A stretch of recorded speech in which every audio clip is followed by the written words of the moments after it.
Welcome to the CEGE CONNEXT quarterly lunchtime seminar series. This is a program that highlights the creative and amazing research that's happening right now in the Civil, Environmental, and Geodetic Engineering department. And the fully realized value and impact of that work really only occurs when that research is informing practice and policy.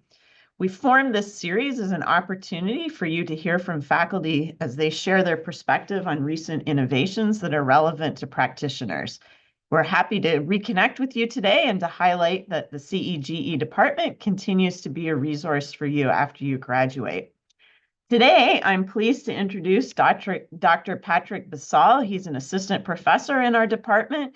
He is a geotechnical engineer, and he looks to integrate how the influence of subsurface variability combined together with computational tools can be applied to evaluate the stability of geosystems such as dams and embankments and to improve site characterization.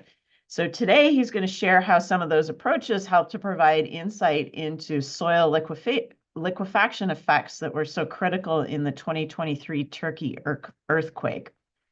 I request that you please drop questions in the chat at any time during the presentation. I will moderate those in the Q&A session at the end of Dr. Bassal's presentation, and I'll turn things over to you. Welcome. Thank you, Allison, for the introduction. I'm happy to be here today and present a little bit about my work. I'll go ahead and try to share my screen and let's see if it works. So give me just a second as I get this set up.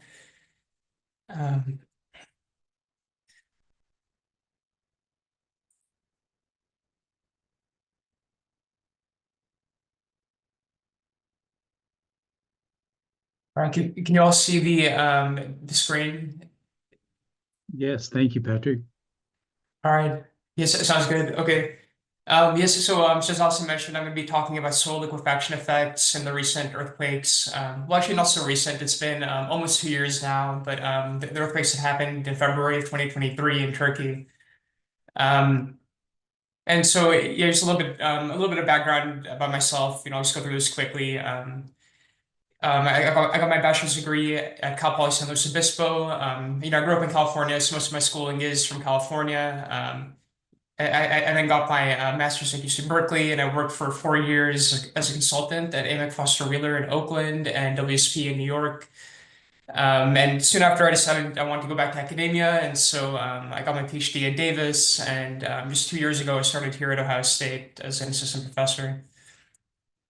And as Austin mentioned, a big focus of my work is on geotechnical hazards. And so the mission of my research group is focused primarily on understanding the extent and impact of ground failures from natural hazards to improve the resilience of the built environment.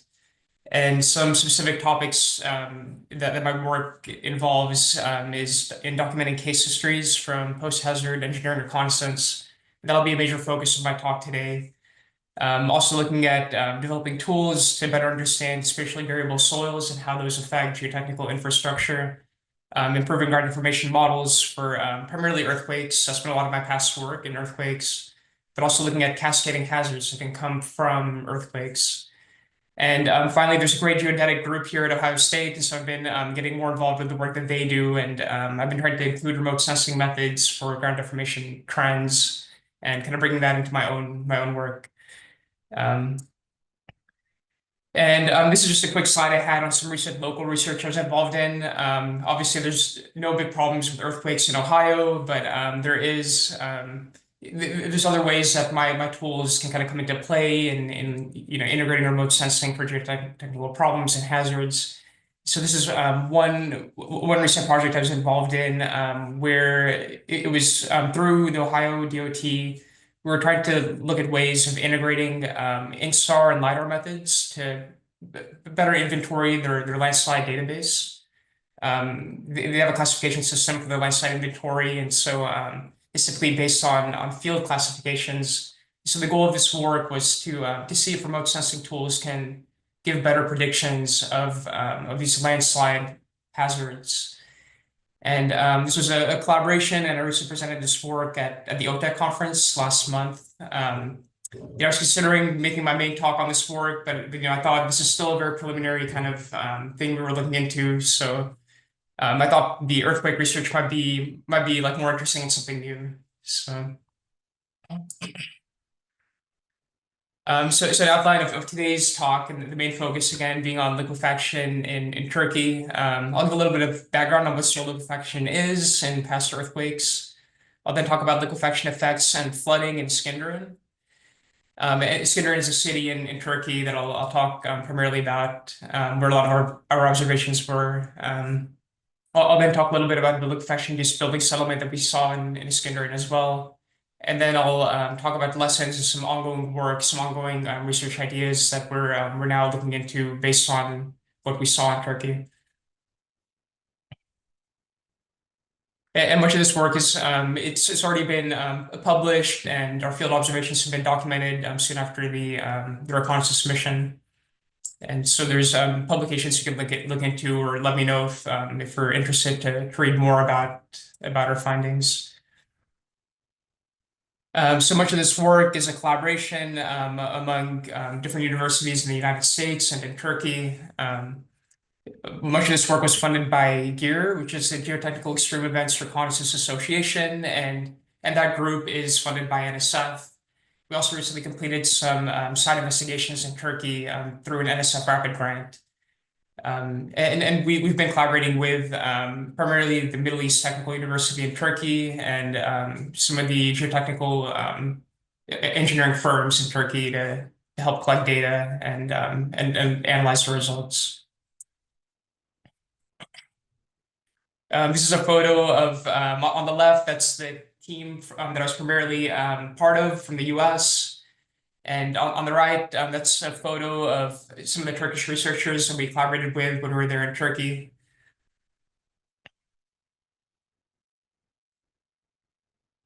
So I'll start off with some background on soil liquefaction in past earthquakes. And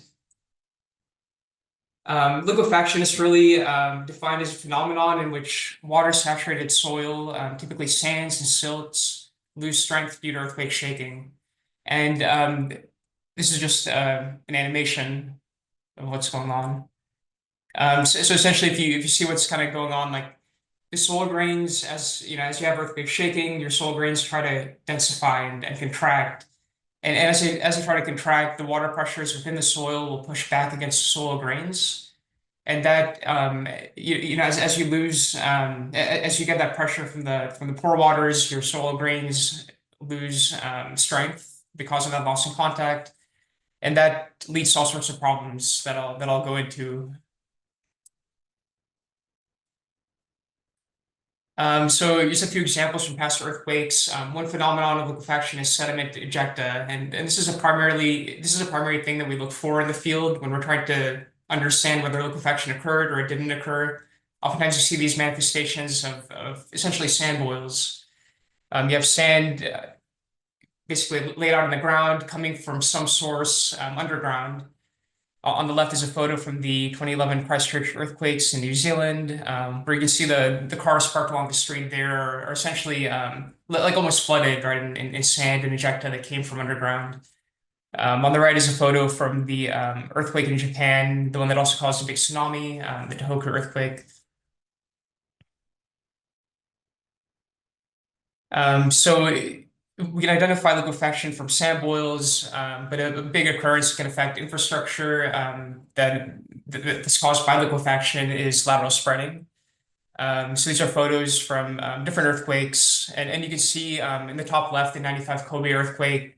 In this case, the ground between two of the bridge spans, to the piers supporting the bridge, had essentially spread, and that caused the span in between to collapse. And this is along the river channel. There's also damage in the Loma Prieta earthquake on the bottom left. That's the case where you have sloping ground, and oftentimes when you have sloping ground and liquefaction below, that can cause a sort of spreading as well. So typically anywhere near free face or sloping ground. And on the right is one of the early examples of the same phenomenon where you have lateral spreading of the ground between bridge piers, and you have a full collapse of the span in between. In this case, many spans. Liquefaction can also lead to levee and dam failures, and there's a lot of documented case histories of this. One of the big ones was the 1971 San Fernando earthquake, where things were pretty close to catastrophe in this case. Part of the embankment of the dam had collapsed due to liquefaction, but there's just enough freeboard to keep things from flooding and to keep an overall failure of the dam from happening. Granted, building settlement is another major occurrence from liquefaction, another major effect. It can lead to differential settlement, which can essentially make the structure, but it can put a structure out of use, right? When you have differential settlement, you can have effects to the structure above and other issues. In some cases, this was from the 1999 earthquake in Turkey on the right, the photo on the right. That one shows a case where a building essentially started to tilt quite a bit following the earthquake. We saw many examples of this in the recent earthquake too in Turkey. Liquefaction-induced flooding. This is more of a rare occurrence, but it has occurred in past events where liquefaction, that process can also cause the ground to settle, even in cases where you don't have infrastructure, it's over a wide area. And so this happened in the 1964 Alaska earthquake in one town in Seward, Alaska. Also the 2011 Christchurch earthquake. This is near a river channel, and in this case, the ground subsided below an area where the groundwater table is already high, and so there was some flooding that occurred from that and from pipeline ruptures as well. So does liquefaction, can it happen in Ohio? The answer is probably not. There are earthquakes in Ohio. There's been over 200 recorded earthquakes over the last 200 years or so, between a magnitude of 2.0 and 5.0, 5.0 being the highest, I believe. A major earthquake that happened in 1811, the New Madrid earthquake, it occurred primarily in the Missouri area, but it did cause liquefaction in some parts of the Ohio River. Not in Ohio itself, but primarily in southern Indiana and in Illinois. And so there are cases of paleoliquefaction, like there is evidence of liquefaction having occurred after that event. And this event did cause shaking in Ohio, probably just not liquefaction, not enough shaking to cause liquefaction. So there was surf flow damage felt in Cincinnati. The map here is taken from the ASCE 722 building code, and this is a map of the peak ground accelerations for a maximum considered earthquake. And so you can see that the New Madrid earthquake, that's primarily like where the values came from for that region down in down over here.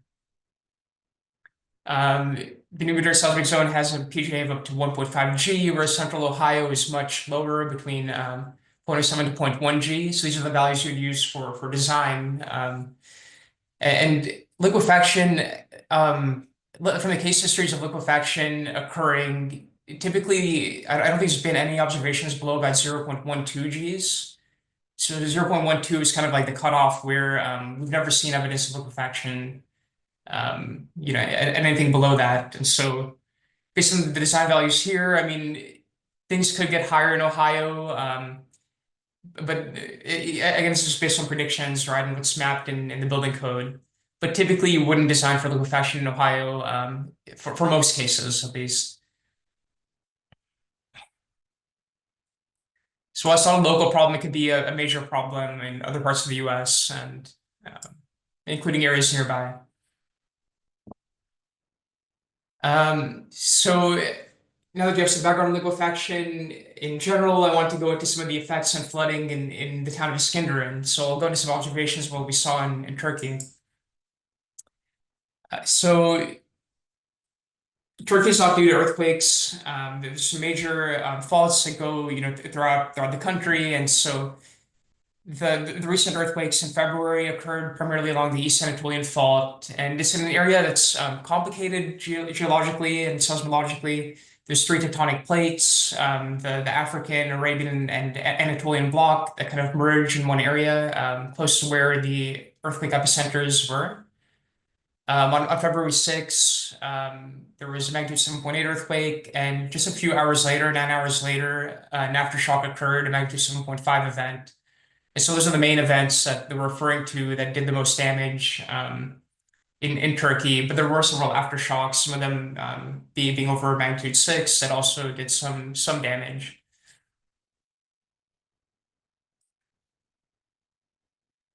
And so as part of the reconnaissance team that I was part of, we visited Turkey. It was a little less than 2 months after the event occurred, after the main events occurred.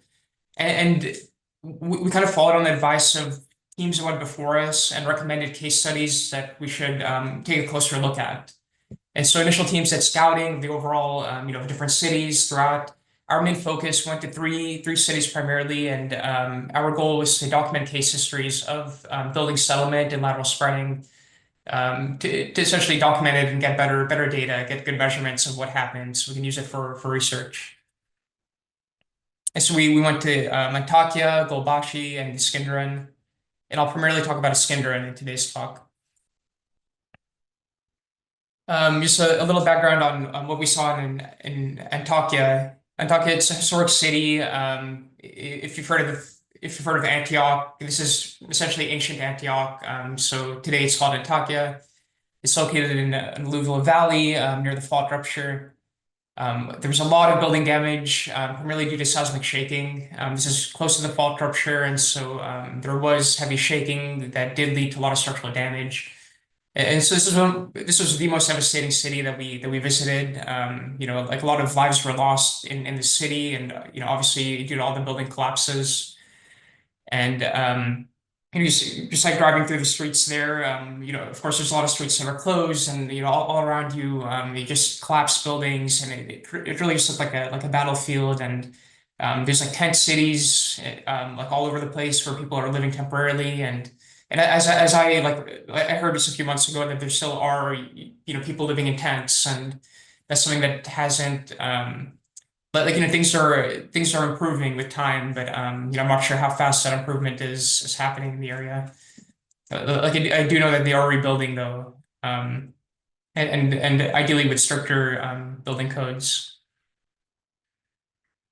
Liquefaction wasn't observed within the city itself, so a lot of the building damage we saw was just due to structural effects. But we did see liquefaction cases in the outskirts of the city. There were some bridge collapses and bridge damage, and other cases. The airport in that area also had a lot of liquefaction, and the airport was closed for some time.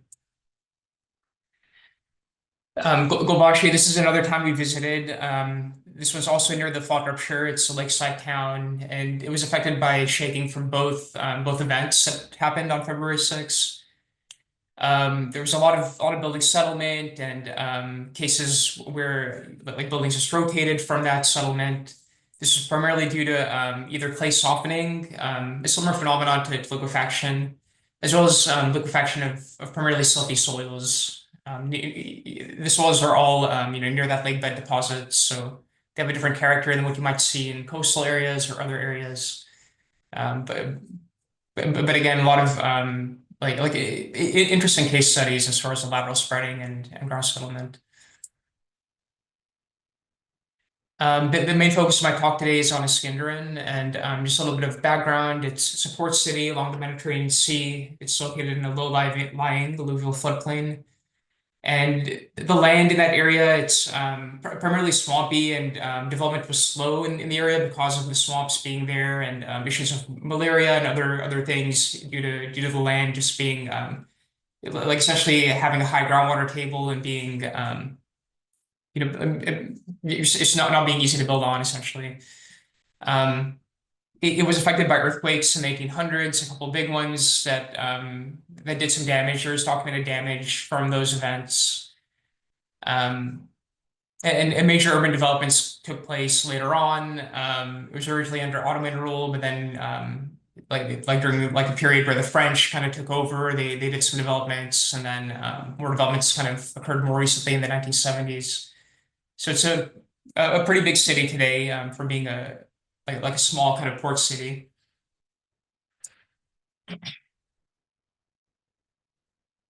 And 3 earthquake recording stations recorded the earthquake within Iskenderun. For the February 6th event, the main shock, that's when they did the most damage in the area. The peak ground acceleration was between 0.2 to 0.35 Gs. And there was also February 20th aftershock that occurred in the area, and that one had a lower PGA, but we do have good ground motion data from it, and there are reports that additional damage occurred in some places due to that aftershock. Shaking was felt pretty widely in the city after that aftershock. Something we look at when we look at recording stations is where they're located and what the material below the recording stations is made up of, because that can affect the wave propagation and what's actually recorded by the station. So the figure on the right just shows different shear wave velocities in the upper 30 meters of soil. That's something that we use in our analysis when we consider the earthquake motion, and we use it for essentially like modeling the case studies and looking at what happened. And so each recording station is over different material with shear velocities between about 200 to over 1,000 meters per second. And like a major thing that happened in Iskenderun is flooding. Soon after the earthquake happened, on February 6th, a lot of sand ejecta and water pounding was observed along. This is along Ataturk Boulevard, which is one of the main streets near the shoreline, parallel to the coastline. So a lot of just like the pictures in New Zealand that I showed you, there was significant sand ejecta that occurred along that street. And then the next day, videos came out of just flooding in the area, just the area covered with water, and videos also of the shoreline and water coming from the coast. So essentially, coastal surge began happening soon after. There were some high winds that day, and so that brought in a coastal surge from the shore. And that was February 7, the top photo that you see, and then there were multiple cases of this soon after. So on any high wind event where there were also high tides, the entire shoreline would be flooded up to about 200 meters away from the coast. And we were actually there for one of the flood events when that was happening. That was on March 29. So we visited the area before the flood, and then we were there during the flood, and then we came again after to kind of see how things, how things were afterwards. So these are photos of the flooding on March 29, and then a couple of days later on April 1st.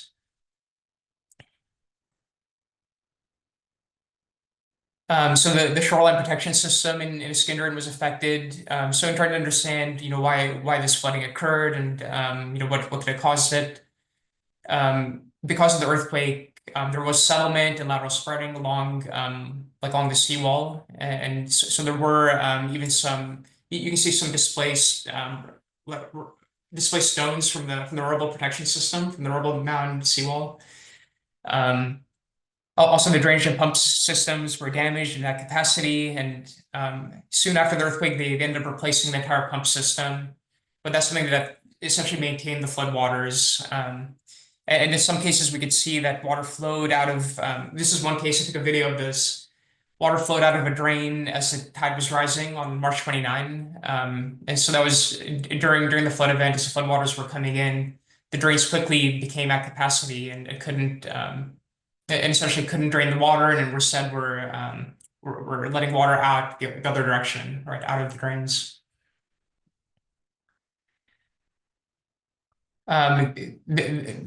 There's a wharf that completely collapsed in the area. It's a pile-supported wharf, and this is an image of it. We couldn't get too close to this. It was pretty close to the port in the area, and so we weren't allowed access. But this is a famous image from Google Earth that came out soon after the event. This is a case in the bottom figure where a pier structure that performed well. It's a pile-supported pier, but with the ground around it, you can measure how much settlement occurred in the ground around the pier, and so there was up to about 40 centimeters of settlement. And this is one case where we can kind of look at. We use this as an example of the overall ground settlement. right? Because if you have a structure that's well supported in the ground, but the ground around it is settling, it gives us a good estimate of about how much the overall ground moved. And so this 40 centimeter measurement, like some work we're looking into now is just evaluating liquefaction settlement based on existing methods, and it matches very well with this 40 centimeters of movement measured in the field.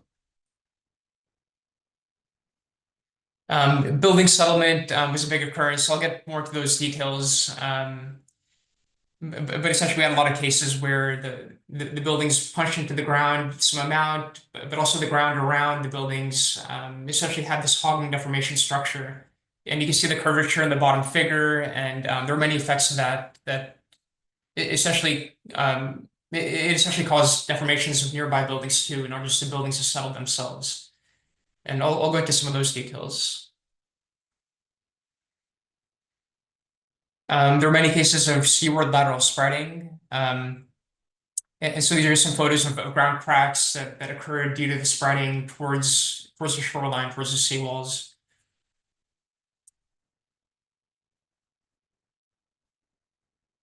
This is a map of the locations of liquefaction relative to the overall shoreline.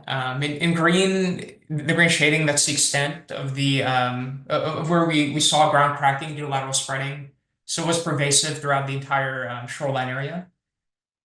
And in orange, that's where we observed sand ejecta. Not just our team, the teams before us went immediately after the earthquake. So this kind of includes different locations where there is photo evidence of sand boils, as well as we can get Google Maps after the event.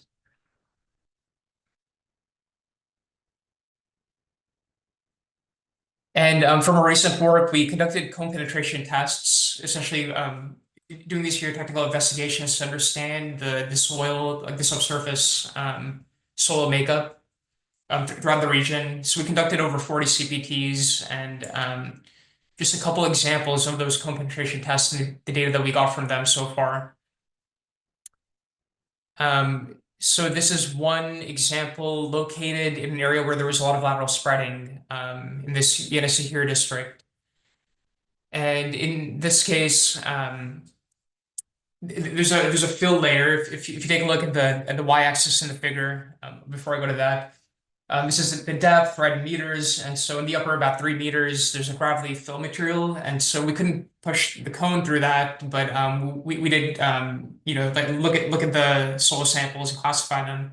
It's primarily a gravelly fill in that upper 3 meters. And that's overlaying some clay interbeds and a thick sequence of about 8 meters, 8 meters of liquefiable silty sands, loose sands that can liquefy. Below that, there's some interbedded silts and silty sands and clay, and it's all overlying a thick deposit of sloping clay up to the maximum depth explored in this case, which is over 30 meters. This is another example.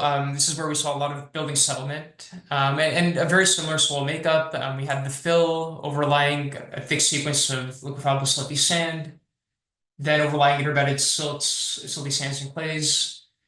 And that's all overlying a thick sequence of silt and clay. The scales on these two CPTs are not consistent. This one goes down to 30 meters. The one on the right goes down to about 43 meters. And so that's silt and clay. We estimate that it extends to about 50 meters in total.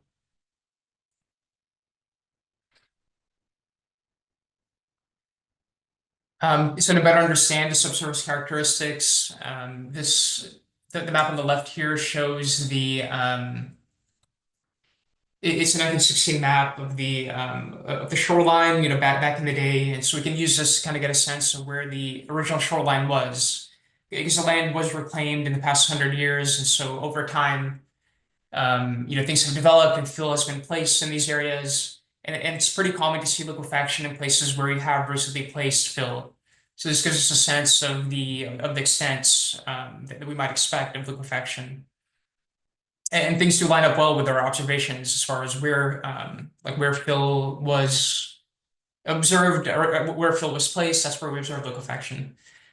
The image on the right, this is a study that looked at using satellite imagery, and they looked at 1969, like a 1969 image, and in this case, the shoreline is a little bit further out than it is in 1916, like I'll show you later.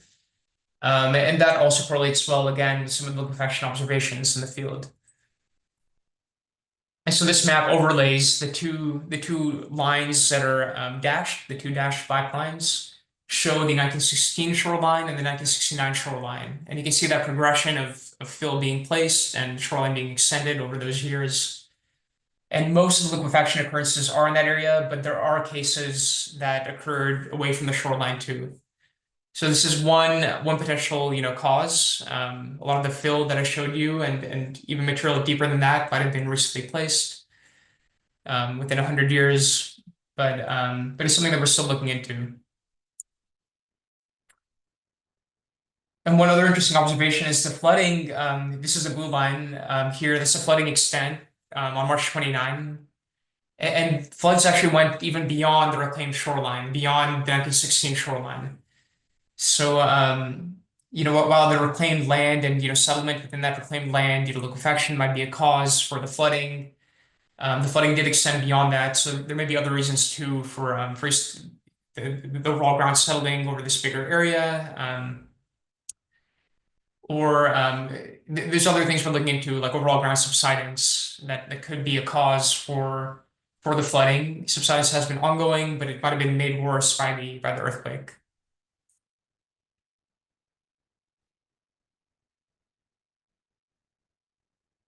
And so I just wanted to zoom into a case study over here that I'll give a few details on of lateral spreading.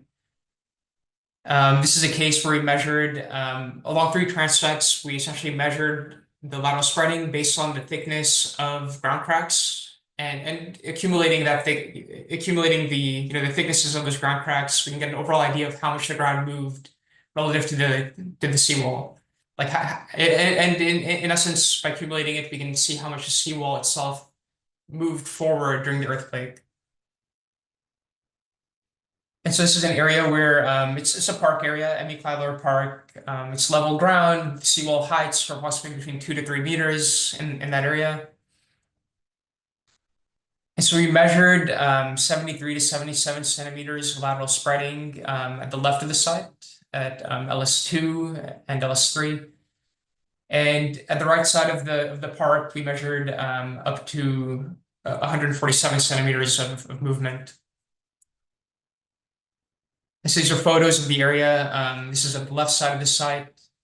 There's a restaurant structure that had been damaged. It's a patio, so a single-story structure with a 2-story restaurant just over here, just outside of the lateral spreading. And so the ground cracks affected the functioning of that building, and it also provided us a chance to kind of measure how much the building had moved, right, by measuring the ground cracks along the building relative to how much the overall ground moved, to kind of make some comparisons there. Also notice there's a sunken bench over here. You can see there's a park bench in the ground. And what's interesting is that before the flooding, we were here on like March 28th, the day before the floods. And this bench was intact, but after the flooding, it actually had sunk into the ground. So there is some effect of scour and erosion that might have occurred due to the floodwaters receding. And again, these are the cracks that occurred along the building, and these cracks extended into the ground in some cases.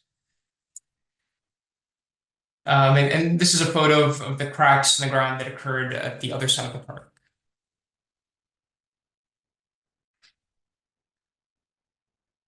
So on this figure, on this plot, on the bottom axis is the distance from the seawall, and on the y-axis is the accumulated lateral displacement that we measured. And so you can see this is for the transects near the restaurant building. You can see that like at the left end of the plot, right, that's the total spreading that's due to accumulating all the ground cracks. And as we move away from the shoreline, you can see the progression of how things, essentially like how that ground information pattern it extends away from the shoreline. And it's primarily linear, but there does seem to be where that 1969 shoreline extends. We did have spreading behind that. We did see ground cracks behind that. But the rate is slightly reduced. I mean, not much. It's a pretty consistent rate throughout, but there might be like a reason for why there is a slowdown in the rate of ground cracks. It's something we're still looking into. We're going to be doing some numerical models of this to better understand whether the location of the shoreline and the data that we have now of the subsurface, how did that play a role in the extent of lateral spreading? This is another plot of the other side of LS4. And we actually measured this one before the flood event on March 28th, and then after the flood event on April 1st. And we ended up measuring more settlement. We went over it a few times, and it was odd in that we got about 7 centimeters more overall movement after the flood event. Typically, lateral spreading is only believed to occur right after an earthquake, but there could be a reason for delayed movements to have maybe occurred or an effect from the flooding, and maybe that additional scour, maybe an opening of the ground cracks that might have just been superficial. So a lot of possible reasons for that. In this case, we only saw ground cracking extend up to the 1969 shoreline, and we just kind of stopped there. So yeah, the most significant spreading again was over that post-1969 reclaimed land. We had 7 centimeters more movement after the flooding event, and the flood inundation did extend beyond these observed ground cracks. And obviously there's when we have lateral spreading, we typically believe vertical settlement will occur with it, right? It's a connected process. Vertical settlement is a lot harder to measure in the field when it's distributed over this wide area. And so we don't have ground measurements of settlement except for where you can compare it to a nearby structure that's supported on piles. So you really need like a stationary structure to kind of evaluate your overall settlement. We do believe that the lateral spreading is connected to the vertical settlement that occurred in the area. So now I'll share a bit on the liquefaction-induced building settlement observations. So in total, we surveyed 26 buildings, and typically settlement decreased for the buildings that were located further from the shoreline. So we had the most settlement near the shoreline. This is a group of buildings all at the eastern end of the site in the Chai district. And then the western end of the city, the Yenisehir district. We looked at a few different groups of buildings, and I'll focus on a few of these. We collected data using terrestrial LiDAR as well as just laser level surveys, kind of like hand survey measurements using a laser tool. This is all relative to the ground away from the buildings, which might have also settled, but we tried to go to a location where we think things are relatively stable or consistent overall. So the measurements are all relative to where we think the ground is, approximately stable. Again, where it might not be. Things might have moved overall, is what I mean. And I was focusing on 3 different case histories that are interesting. They all kind of tell a story of what happened about the ground deformation patterns. I mentioned before this hogging ground deformation, and this is something unique. We typically don't see this after earthquakes, where you have building settlement, but just outside of that settlement, the ground is essentially following this sort of curved path away from the building, and you have this sort of like hogging shape, right? This curvature of the ground away from where the building settled. And that typically extended several meters away from the buildings. So it looked almost like the building was dragging down the adjacent ground. So this is one case where we saw this. There's 2 6-story buildings. If you look at the center photo, you can see a building here, a building here. There's a 2-story building between them. And these are photos on the left and right of the buildings from a different viewpoint. So settlement from those 6-story buildings appeared to have dragged down the building in the middle. And this building is about 10 meters away from each building. So the distance from the edge of the bigger buildings to the smaller building is about 10 meters on each side. The buildings both settled, the big ones both settled about 40 to 50 centimeters, 420 millimeters here, 450 here. And so what's interesting is that the center school building was unaffected because there was a gap in the interaction. So we did see this curvature, this kind of like dragged down ground around the buildings. But the middle building here was actually okay. It wasn't designed for this. I doubt it was designed accounting for such an interaction following an earthquake. But this building was actually untouched. It survived, and like structurally everything was okay. We met with like the custodian of the school. He was there at the time, and he explained to us everything that happened after the event. And there was really no damage around that center building. But that wasn't the case, and I'll compare this to some other case studies that we saw. Again, this is a mechanism, right? The buildings move down. You have this curvature of the ground coming from the two buildings that settled. But the school building happened to be on stable ground that did not affect the performance of it.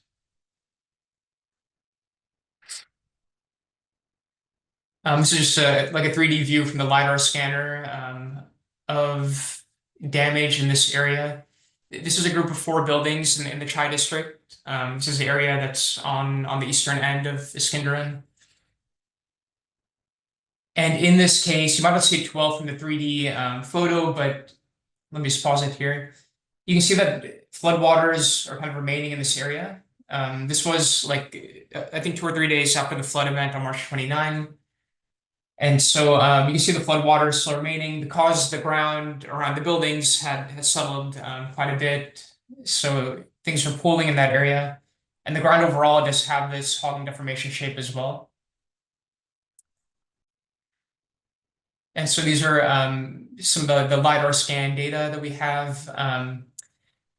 And so the building settlement in the courtyard area overall was between 39 to 74 centimeters.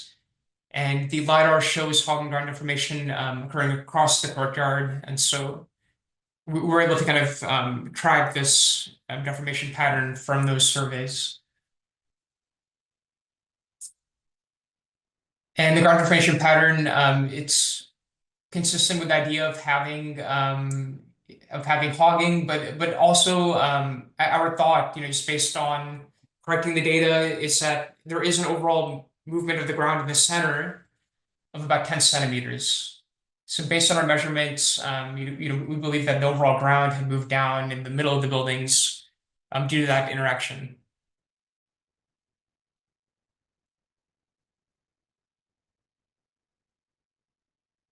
And so this is a case where the buildings are closer together than the, sorry, in the last slide, let me just go back to that.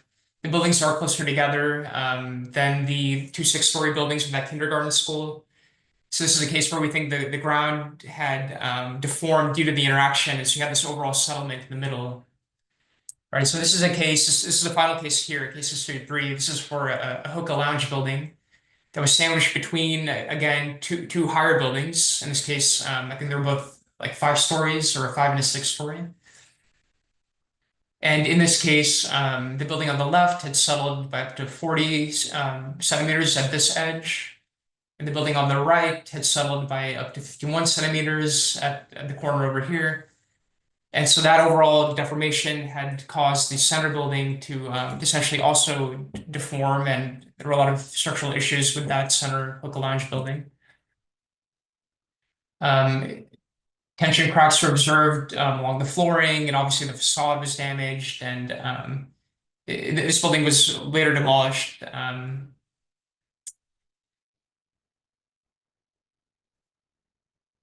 Yeah, and so again, this is a case where the same interaction happened, but it actually destroyed a building in the middle. And this is something not typically considered for earthquake design. So just a quick note on some ongoing work and lessons learned. Like I just went over a bunch of different observations, but what can we learn from this? So we recently, last March, I collected several cone penetration tests, like I had mentioned. And so we have the data now. We just finished processing it, and we're now starting to look at maybe doing some numerical models to better assess these different case histories. and learn from what happened. So some of the case history evaluations, looking at the seaward lateral spreading extents, the patterns, how does that relate to the subsurface soils, and also comparing that to the overall shoreline extents. So this is a transect at the bottom of that same site, the park site where there was lateral spreading. And so we can start to look at the subsurface patterns and look at some modeling, actually putting in the earthquake event and trying to evaluate, what soils liquefied and were the most damaging in this case. And the top plot is some of the buildings that we saw in that Chai district where the 4 buildings were together in the courtyard. So you have data on that. Things are pretty uniform as far as the subsurface in this case. And so it kind of makes sense from the ground deformation patterns we saw. All the buildings settled, some more than others, but it was, it could be more due to structural features rather than the subsurface. So we're still investigating that and, maybe trying some models of soil structure interaction to better understand that hog and ground deformation pattern. So we're also looking into the overall flooding influence and whether it was caused by liquefaction or something else. And so we recently did some more simplified methods to understand the free flow ground settlement and how that compares to observations of the settlement. And we're planning to do some flood modeling in collaboration actually with Ethan Kabatko here at Ohio State. We've been talking about doing some flood modeling and trying different scenarios of ground settlement caused by liquefaction to see if that correlates with what we observed as far as the flood extents in the area. So we're looking at simulations of that to better relate that. So something else that we're looking into is the subsidence in Skinderin. So we so far looked at remote sensing data. This is based on a collaboration with a group in Greece that we've worked with. So they built these PSI models from remote sensing data using INSAR. PSI is persistent scatter interferometry. And it's a way of getting very accurate measures of the temporal or kind of the time-dependent deformation process from the data, right? Kind of collecting all these images. They're taken every 12 days using Sentinel-1 SAR data. There's a lot of details I can go into there. But in essence, by collecting all these images, we can get a sense of the deformation trends with time over a big spatial area. And by doing it over multiple time periods, you get better accuracy. And so based on this data, we looked at time scales before the earthquake during the same 3-month period. During the same February to April kind of 3-month period when the earthquakes occurred in 2023. Before the earthquake, things were slower, but still fast, 5 to 6 centimeters per year of movement. I think the clay soils in the area are thick, and I think those are a big contributor to the overall settlement that's happening. There might be other causes for subsidence. But what we're seeing in the recent data after the earthquake is that the post-earthquake movements had accelerated. And so we think that something due to the earthquake shaking might have triggered faster movement. We're also looking into whether there's some sort of tectonic effect from the overall tectonic movement in the area, but we don't think that's a cause. The main fault rupture was observed pretty far away, about 20 to 30 kilometers away from Skinderin. So we think this might be due to earthquake shaking, and something may be happening in the clayey soils. Yeah, and just again, kind of looking at like a soil profile. There could be different causes for this delayed subsidence, and having that increase in subsidence after the earthquake. Maybe the clay material, like there's clay material up at the top in some areas, so we think that maybe that could be slowing down the process of liquefaction and having the pore pressures dissipate from the system. So it's affecting the drainage due to liquefaction and slowing down settlement. Or it could be due to something deeper in the underlying clays. That thick deposit of clays might have also generated some pore pressures, and they might want to settle, but settlement is really slow in that thick sequence. So this is something that we're now looking into to better understand if there's this increase due to seismic shaking, if there's an increase in subsidence overall. So some concluding remarks. Liquefaction caused significant damage to buildings and infrastructure, especially in areas of reclaimed land. Liquefaction ground deformations contributed to increased coastal flooding, but the flooding likely was exacerbated by other factors. And as far as liquefaction-induced building settlement, we measured anywhere between under 10 centimeters to over 50 centimeters of settlement. And that fog and ground deformation pattern around some buildings was capable of damaging adjacent buildings and is worth better understanding. And so some ongoing work is looking to investigate the mechanism of observed lateral spreading patterns and building interactions, that contribution of liquefaction-induced settlement to the coastal flooding that we saw, and the influence of deep clay deposits as a possible cause for the accelerated ground subsidence that we've observed so far. Yeah, and with that, that's all I have, and I'm happy to take any questions or even talk about any other work I do if you're interested in kind of knowing more about my research. So thank you all.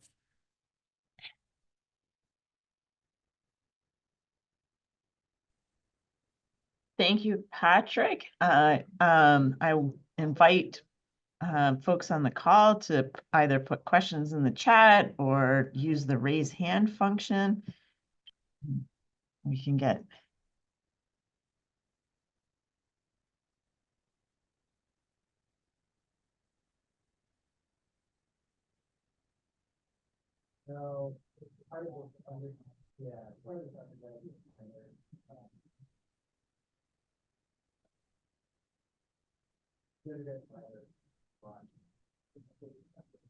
So I'll start with a question, actually, Patrick.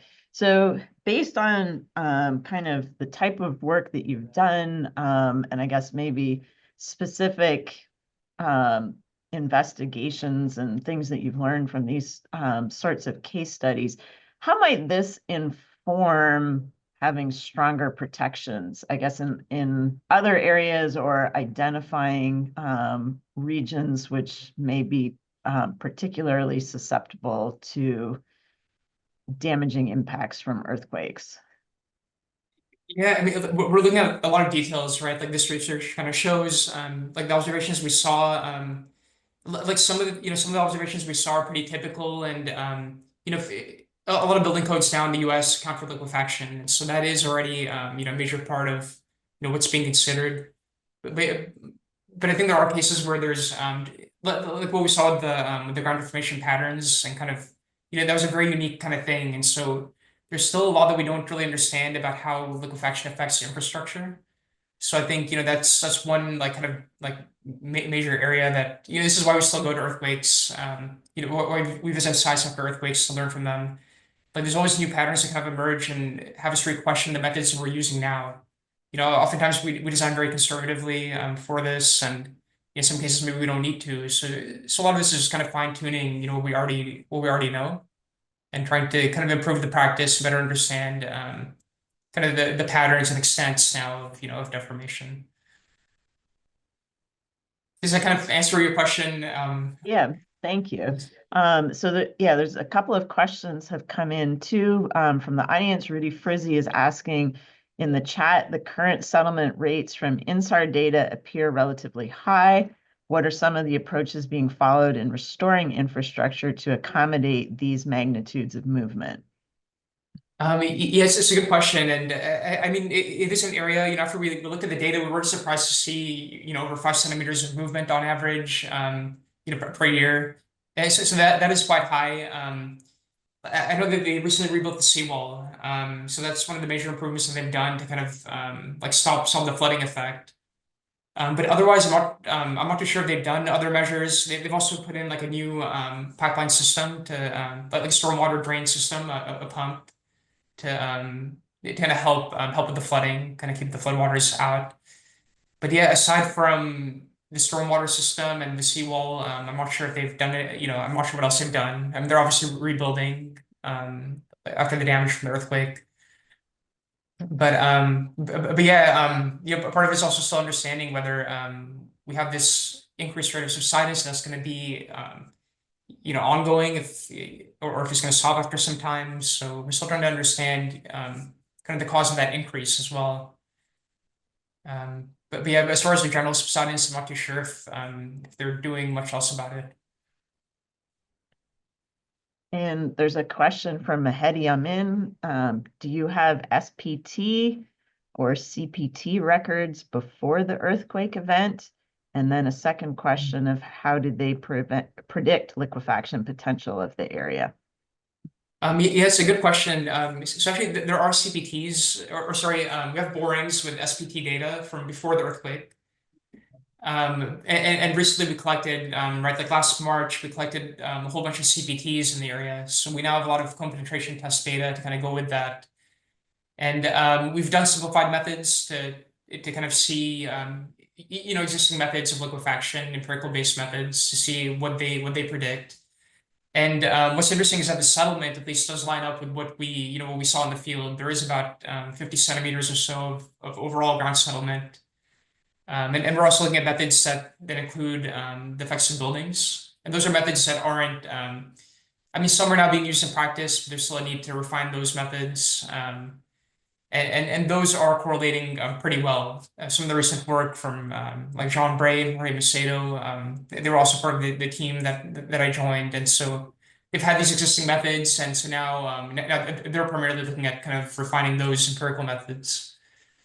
And so things do make sense, right? There's a thick layer of liquefaction, and it does line up with observations of settlement and spreading that we're seeing.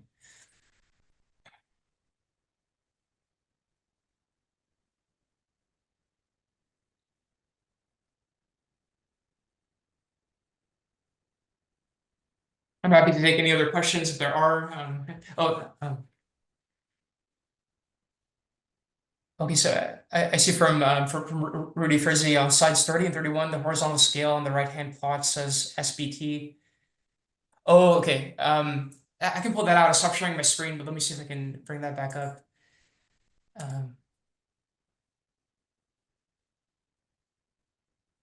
So SBT, that's the soil behavior type index.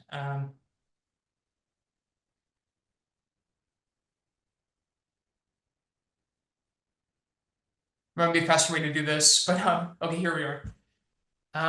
That's the soil behavior type index. Yeah, and you're right, it's not labeled here, but that is that's based on the methods from Peter Robertson, his kind of correlations.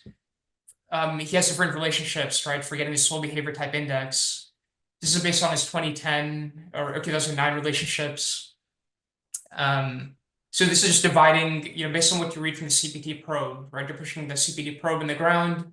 You're getting, different estimates of your soil behavior that can correlate from the data you get from that, from your cone friction, cone resistance, and sound friction.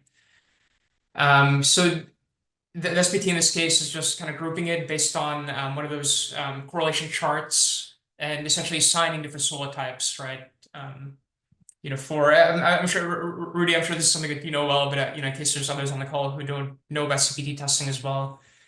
So essentially, this is just correlation based on what the CPT probe is reading, and we can characterize the soil into different groups based on those readings.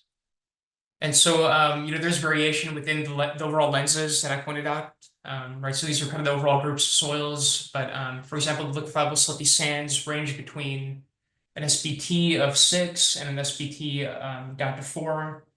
And so that's going to be between a clean sand to a clay silt based on these correlations.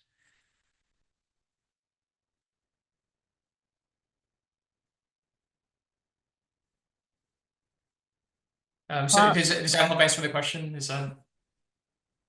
Well, I'd like to thank you for your presentation today, Patrick, and welcome those of you on the call to join us again on February 5th. We'll hear from Jen Staggy, who thinks about the water resources and flood impacts and drought impacts in our communities. And just a reminder that if you did sign up for CPT credits for this presentation, it's usually about 2 weeks before you would have that certificate with you in the mail. So thank you all again, and thank you, Patrick.